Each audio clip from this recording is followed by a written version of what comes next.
Je construis une forêt dans le désert et tout ce dont j'ai besoin pour ça est lourd. L'eau, les amendements du sol et un bulldozer. J'ai déjà une terrasse où poussent de jeunes arbres, mais je veux accélérer les choses. Je veux que cette forêt se développe plus rapidement. Pour ça, il me faut un plus gros camion. Et comme tout bon Texan se le dit, il me faut un nouveau camion, les gars. Un camion plus gros, un camion plus puissant. Mais voilà le problème. Le désert se moque bien de mes projets. Presque aussitôt que j'ai amené le camion au ranch, j'ai eu l'impression que tout ce qui pouvait mal tourner a mal tourné, dans le plus pur style de Dust-Ups. Coincé au milieu de nulle part, couvert de poussière. C'est fini. Je me suis retrouvé face à des problèmes que je n'avais jamais vus venir. C'est le genre de moment qui me fait me demander « Pourquoi est-ce que je fais ça, au juste ?» Est-ce que traverser une forêt désertique, c'est glamour ? Peut-être un jour, mais le processus de construction ne l'aide pas. Le désert rend humble. Il vous oblige à vous adapter, à surmonter les obstacles et à vous concentrer sur l'ensemble du projet. C'est chaotique et frustrant, loin de ce que j'attendais. Mais à la fin de tout ça, je pense que vous comprendrez pourquoi je suis toujours déterminé à faire de ma forêt dans le désert une réalité.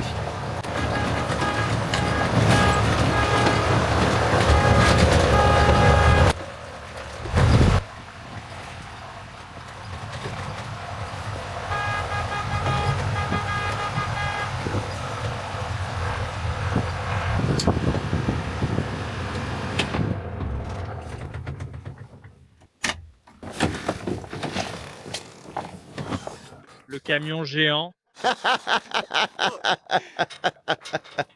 Bienvenue en Amérique.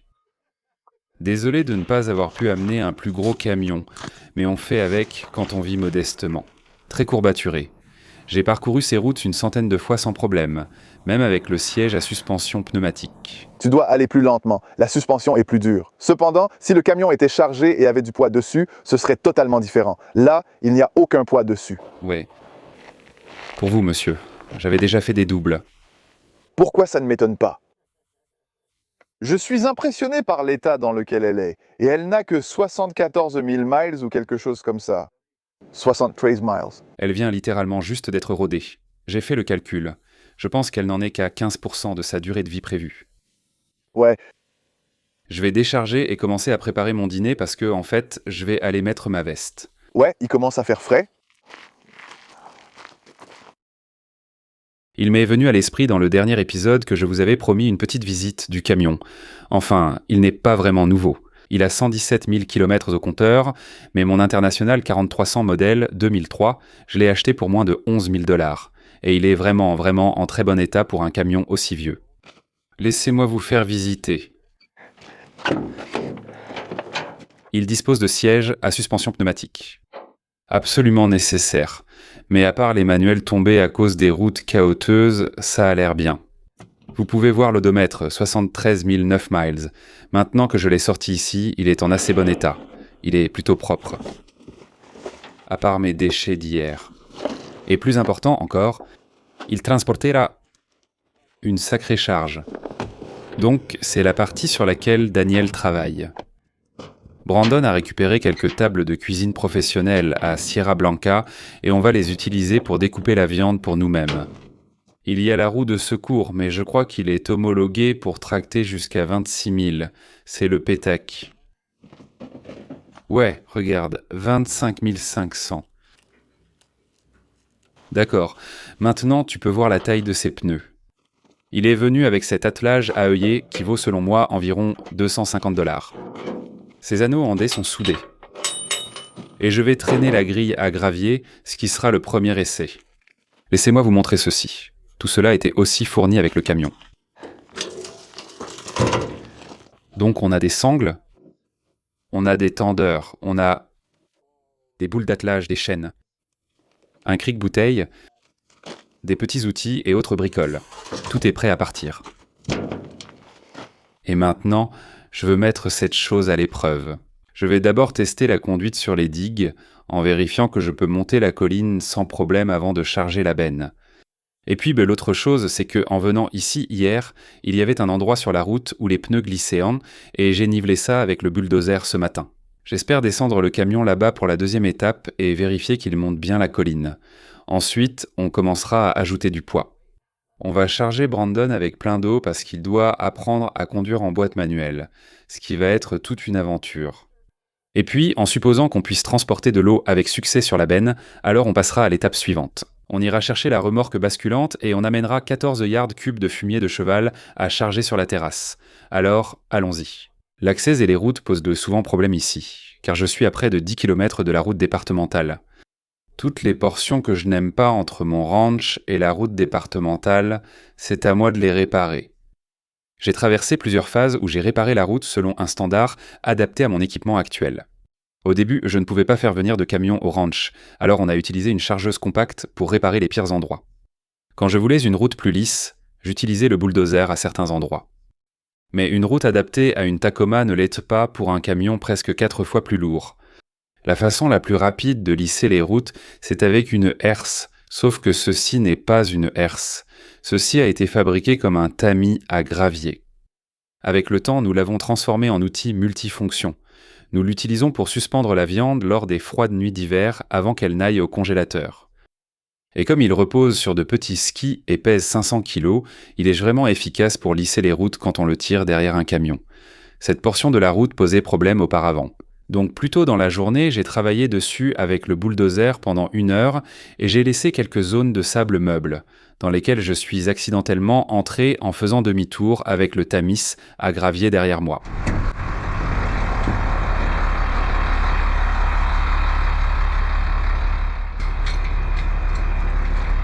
Je ne sais pas, ça avait l'air plutôt bien. Allons retourner le camion et peut-être que ça va marcher. Ces zones molles vont durcir après la première pluie parce que le sol est chargé en calcium, ce qui se transforme en une sorte de béton léger dès qu'il n'y a plus d'humidité. Pour l'instant, c'est du sable meuble. Et je suis coincé.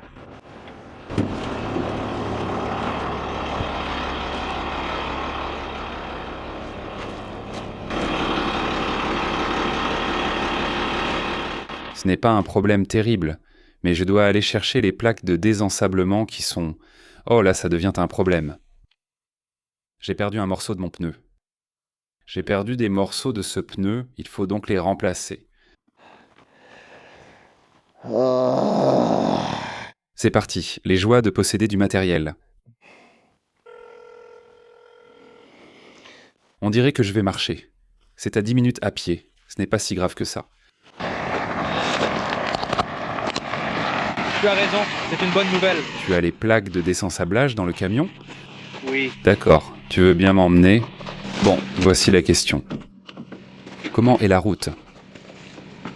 Désolé, je pensais à ta façon de ramasser après l'appel, c'est pourquoi je descends. Compris. Au cas où tu aurais besoin, Au secours. n'importe quel coup de main. C'est juste ce pneu arrière là. Ouais. Il est un peu enfoncé. Je dois juste mettre la plaque de traction dessous et ça ira. J'ai déjà utilisé du bois trouvé sur la route pour ça. Je n'ai jamais eu la vraie. La plaque de traction appropriée. Ouais. Tu sais, je ne peux pas dire que j'ai hâte de l'utiliser, mais en quelque sorte si, parce que maintenant ça justifie l'achat. J'ai toujours pensé que c'était en métal. Les deux côtés sont presque identiques, mais peut-être que ce côté va dessous. Ça accroche mieux de ce côté.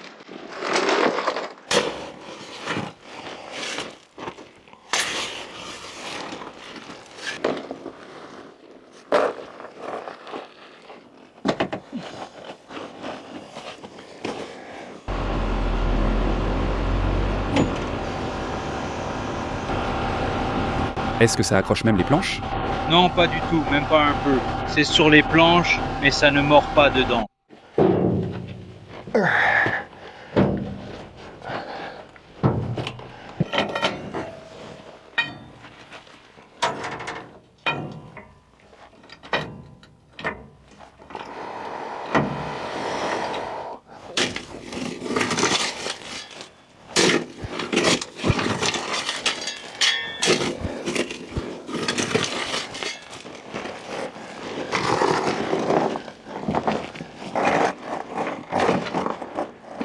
Je pense qu'on est prêt, Brandon.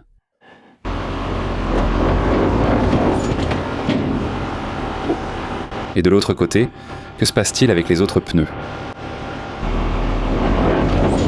Il ne bouge pas.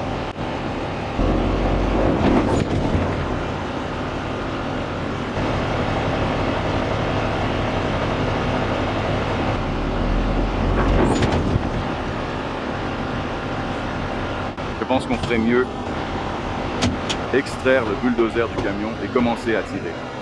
Prenons simplement les chaînes et occupons-nous-en. Je me demande si j'aurais dû mettre une plaque de traction de l'autre côté et ce que j'ai mal fait. Ouais, tu veux essayer ça? Non. Tu peux le voir. Allons chercher Daniel. D'accord. Encore plus de shenanigans aujourd'hui. Shenanigans, c'est exactement ça. As-tu déjà entendu ce terme auparavant? Je ne l'ai pas entendu. Non. Dis-le à ta femme. Shenanigans. Quoi de neuf? Le camion est coincé dans le sable mou. Tu vois le pneu? Ouais, ça devrait aller. Ne te tiens pas entre les camions. Les chaînes, non. Elles ne claquent pas et ne volent pas partout comme des sangles ou des câbles.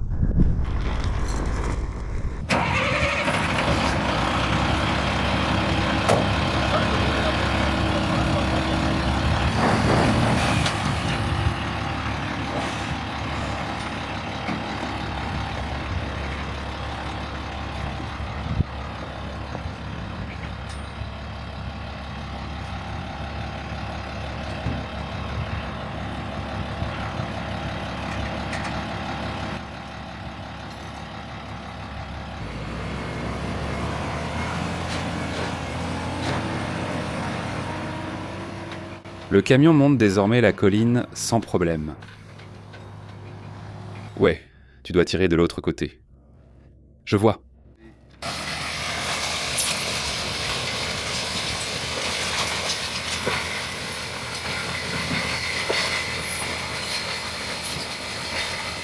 C'est super efficace. En fait, c'était vraiment amusant à regarder.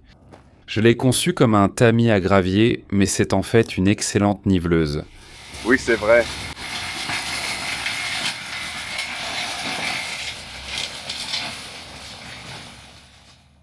À part le bruit, ça l'a tiré sans effort. On heurtait de gros rochers et on le sentait, ça faisait boum, mais il n'y avait aucun effort du côté du camion. C'est facile à conduire. Le petit V6 a sorti ce camion sans aucun problème.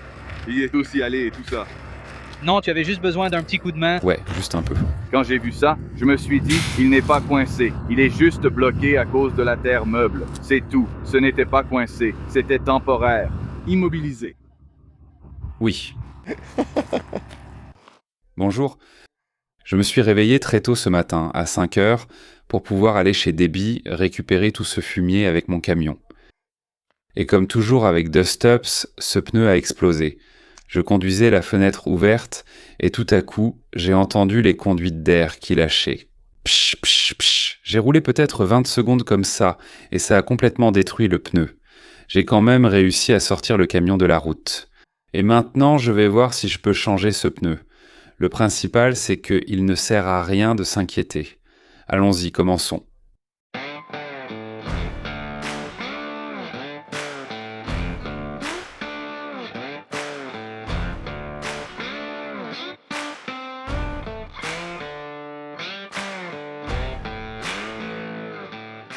Ça va prendre une éternité, mais bon. C'est enlevé.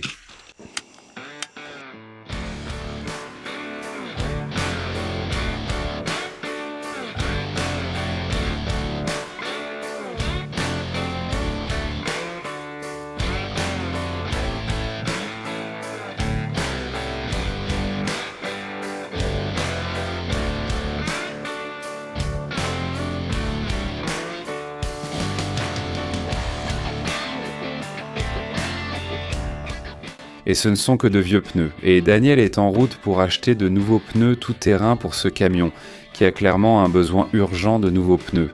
Donc ce n'est pas évitable, c'est juste une question d'âge. Maintenant, il ne me reste plus qu'à mettre le prochain pneu. Ce qui semble simple, genre, je vais juste mettre le pneu, mais il pèse 5 millions de kilos.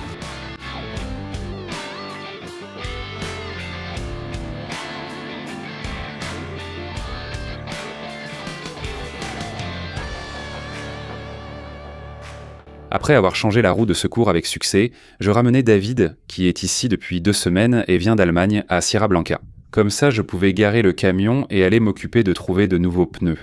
C'est là que le flanc de la roue de secours s'est ouvert et que tout l'air a commencé à s'échapper. J'ai donc pu garer ce camion et Daniel est venu en gros me sauver. Et il est venu avec de nouveaux pneus et un canon de gonflage. Mais le canon de gonflage avait une valve qui fuyait. Donc quand on a essayé de le gonfler, le pneu ne se gonflait pas. Et après avoir essayé d'improviser avec du nettoyant pour frein pour essayer de faire claquer le pneu, ça n'a clairement pas marché. Daniel et moi avons passé 24 très longues heures à conduire jusqu'à El Paso, à faire monter 2 de mes pneus tout neufs. Et maintenant, on est là. On va en mettre un sur le camion, garder l'autre en roue de secours. Et la prochaine fois que je serai à El Paso, j'aurai tous mes pneus prêts et je les ferai monter. Ce camion ne fera aucun travail tant que les nouveaux pneus ne seront pas montés. Donc j'ai hâte de laisser tout ça derrière moi. Et puis j'ai réalisé que j'aurais vraiment dû faire un entretien complet du camion avec le filtre à carburant, le filtre à air, l'huile moteur. C'est comme nettoyons-le et assurons-nous qu'on part d'une base saine. On va faire ça. Et ensuite je pourrai enfin commencer à transporter du fumier, de l'eau et tout ce dont j'ai besoin pour réussir ici. Je n'en reviens pas d'être autant emballé par un pneu. Ça pèse combien, ça? C'est dingue. Si j'avais déjà eu affaire à un de ces trucs quand j'étais plus jeune, je t'aurais probablement conseillé différemment. Genre sur la possibilité de le changer ici. Ouais. C'est très intense. Maintenant, le 4300 a exactement ce dont elle a besoin. J'ai 6 pneus tout-terrain neufs à 14 plis.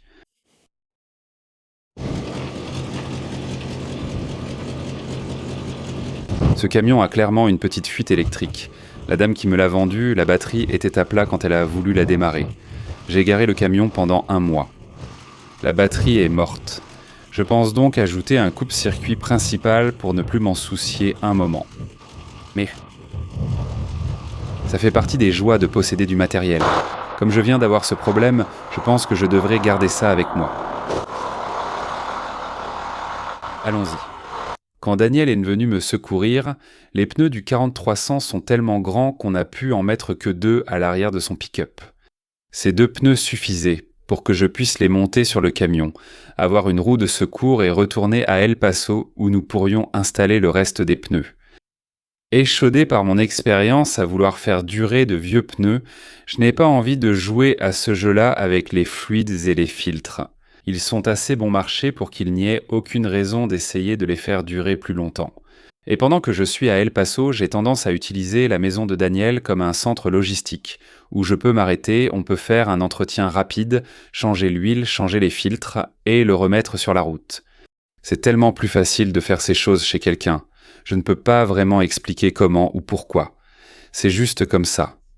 Donc chaque fois que j'ai l'occasion de faire un entretien rapide à El Paso, j'essaye de le faire tout de suite. Et ça, mesdames et messieurs, c'est ce que j'aurais dû faire la première fois, faire un entretien complet du camion. Mais maintenant, on a mis tous les pneus neufs. Il a 6 beaux pneus noirs. Il a une roue de secours qui est en bon état. Nous avons réussi à changer l'huile. Nouveau filtre à carburant. Il nous suffit d'un nouveau filtre à carburant et d'un nouveau filtre à air et elle sera prête à partir. Et je dois trouver d'où vient cette fuite de courant.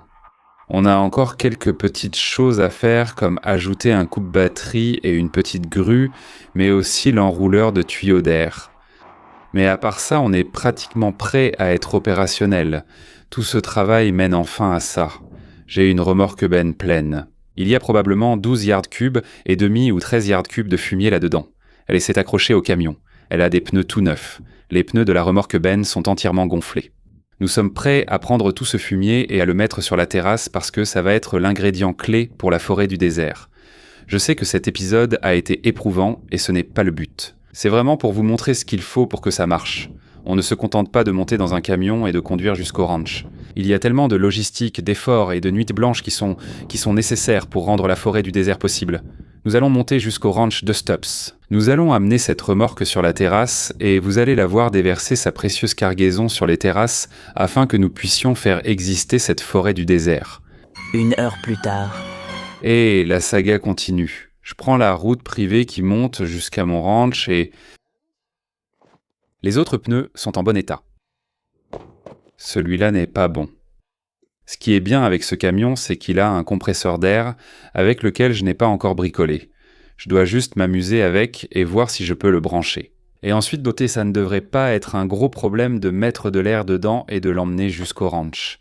À long terme, je sais que ces pneus qui étaient sur cette remorque benne explosent dans tous les sens ici. Ils vont aussi être remplacés. Et ensuite, j'espère que le problème des pneus sera réglé, mais j'espère que ça vous montre bien que les pneus, c'est au cœur de la vie, dans le désert. Je sais qu'il y aura un commentaire où quelqu'un va m'encourager à mettre des pneus 14 plis pour la remorque benne. Il l'étère déjà. Pneus 14 plis. Ce n'est pas la bande de roulement qui lâche, ce sont les flancs. Ce sont les pneus d'origine qui équipaient compo la remorque benne, y compris les 4 pneus que j'ai perdus pendant ce voyage et les 2 roues de secours qui ont déjà éclaté auparavant. Il est clair que ces pneus-là non plus ne sont pas une solution gagnante. Depuis, j'ai commandé 6 nouveaux. Pneus 14 plis d'une marque reconnue avec une capacité de charge bien plus élevée sur ces pneus. Les pneus sont homologués pour près de 4000 livres chacun. Allons-y tant que j'ai de l'air. 12 secondes plus tard. Alors, je suis coincé sur la pente. Je pense que ce que je vais faire, c'est... Je vais demander à Brandon de venir me chercher pour l'instant, puis je reviendrai avec le bulldozer et on lui donnera juste un coup de traction pour le remonter sur la pente. C'est un peu idiot de rouler comme ça, donc il est évident que je dois aménager ces pentes avant que ce soit faisable. Après que Brandon m'a récupéré, je suis entré ici et j'ai tout de suite ressenti un soulagement. D'habitude, en arrivant, j'ai juste l'impression que le voyage commence. Après plusieurs jours marqués par de nombreux rebondissements et de longues heures, je suis entré ici et me suis senti vraiment calme.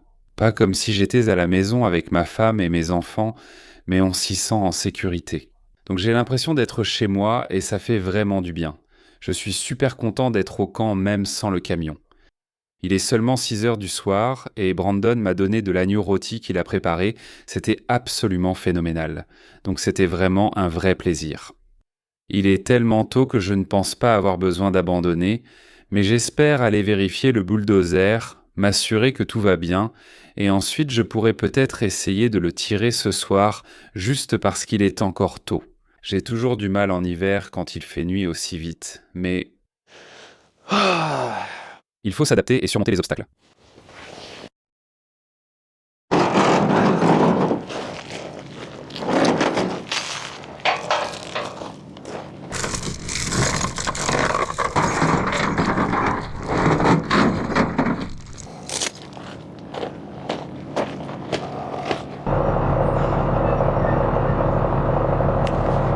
Je pensais que ça allait être assez simple. Je supposais que le gravier meuble sur cette portion de route était le problème, et que le bulldozer, avec un peu d'aide du camion, devrait facilement me faire monter la rampe avec la remorque.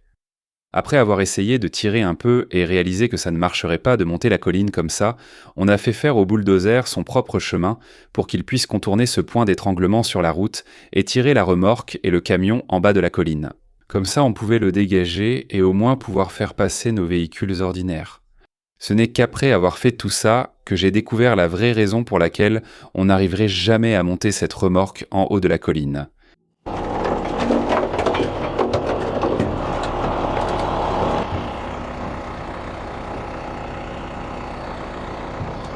Hey!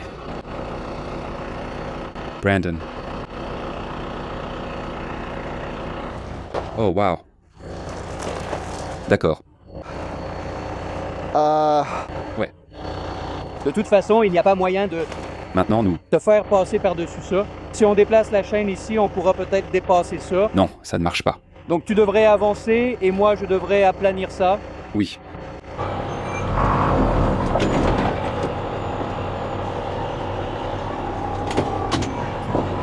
La remorque va devoir aller ici parce qu'on n'a plus de pneus.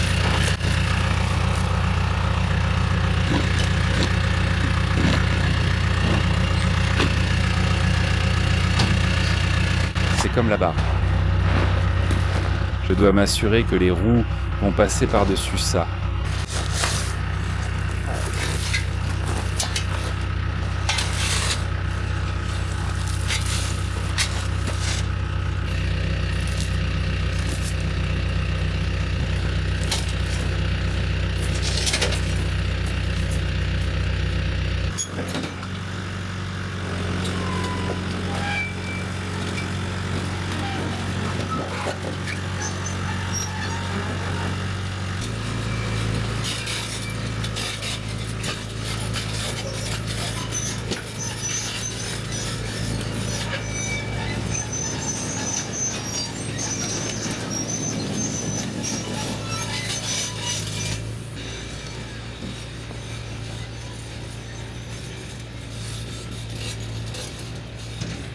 Bon, on a mis le bazar sur la route, mais ça m'économise 14 yards de fumier.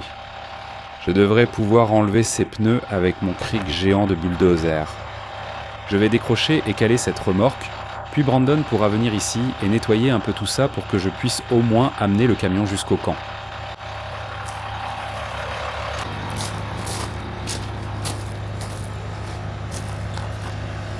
Tu penses qu'on peut récupérer ces pneus ? Ouais, non, désolé les gars. Je rigole. J'en doute un peu, mais ça a marché. Je ne suis pas ravi de la façon dont ça s'est passé, mais ça a marché. Ces pneus sont complètement foutus. Je déteste vraiment rouler sur mes jantes, même si ce n'était que 3 mètres sur du gravier. C'est un point d'étranglement. On ne peut pas laisser la remorque au milieu de la route.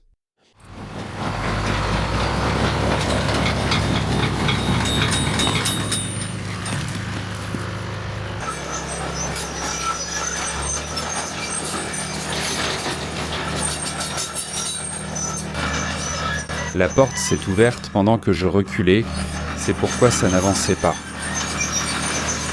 J'ai perdu ma casquette. D'accord.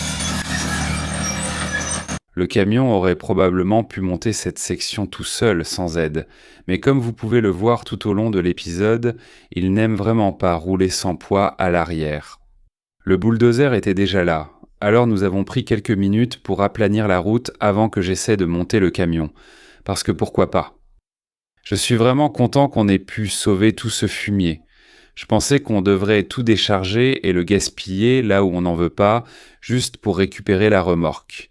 Brandon et moi avons enlevé les vieux pneus avant que je parte, et plus tard il est allé à El Paso pour récupérer les nouveaux pneus 14 plis avec une capacité de charge plus élevée.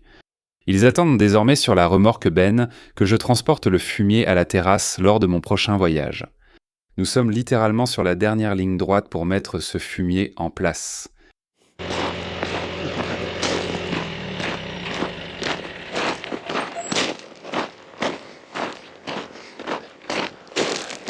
Donc je devrais pouvoir monter dessus maintenant.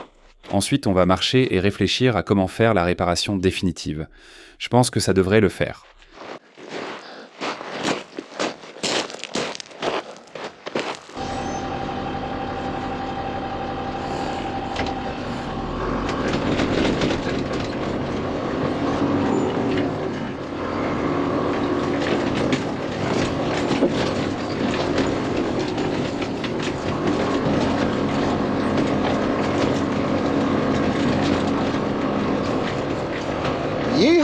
Youpi yeehaw.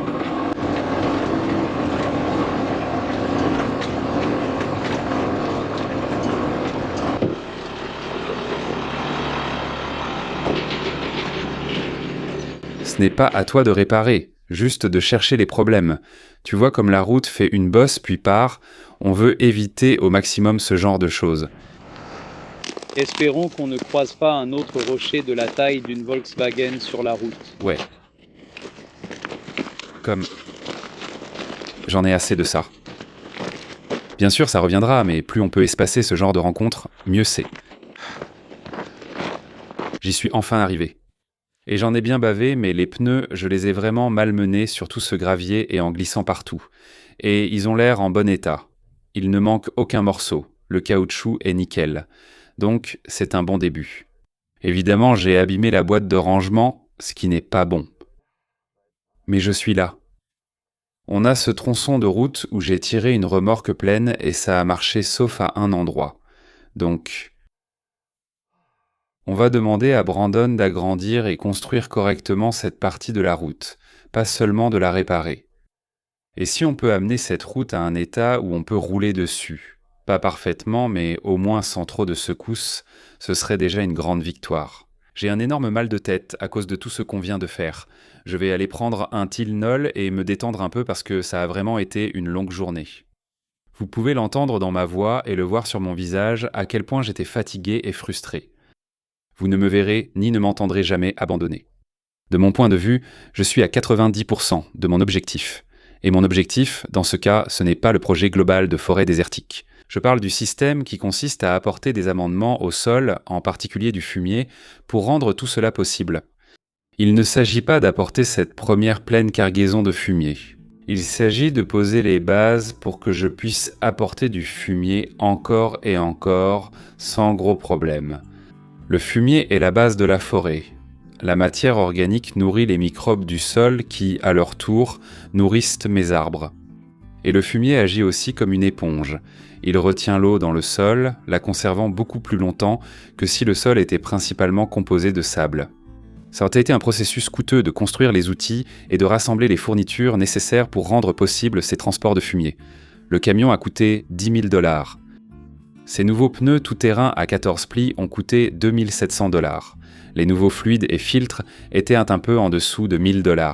La remorque basculante a coûté 85 000 $ et ces nouveaux pneus à 14 plis, avec une limite de poids de presque 4000 livres, ont coûté 1 350 $ de plus.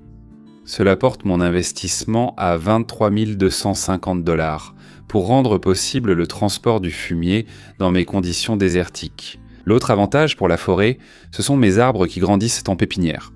Si vous souhaitez jeter un coup d'œil à l'état de ces arbres, consultez le lien dans la description ou scannez le code QR que vous voyez à l'écran.